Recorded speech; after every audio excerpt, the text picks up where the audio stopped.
Alden Richard update yan during groundbreaking sa bagong McDo ni Alden sa Santa Rosa, Laguna. Ang kasama ni Alden dyan, si Daddy Bay at si Mayor Arlene Arcelas at marami pang iba.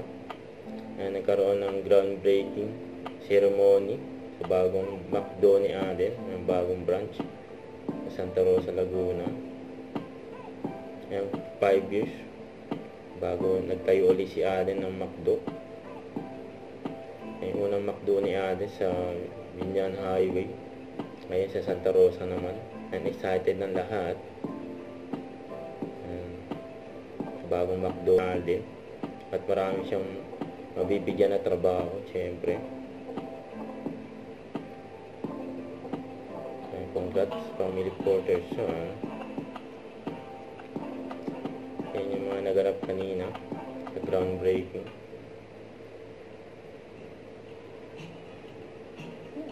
Ayan na si Daddy Bay.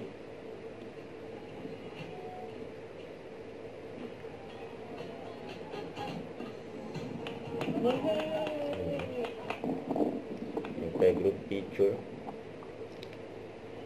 Ayan, nagkwento rin si Suzette kay Alden about Pulang Araw. Ito yung video. Makikita din ba dito yung Bataan March?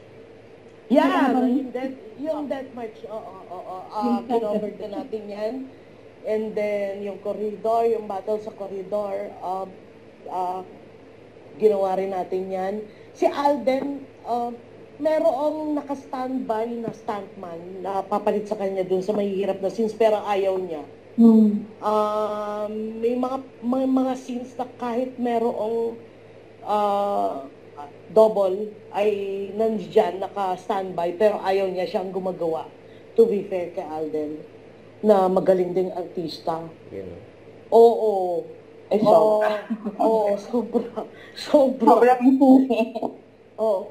Facial expression pa lang yan, susi. Oo. Tsaka may mapapanood kayo na may angulo dyan, ang gwapo-gwapo niya, pero ang dumi-dumi niya, ang dumi-dumi na itsura niya.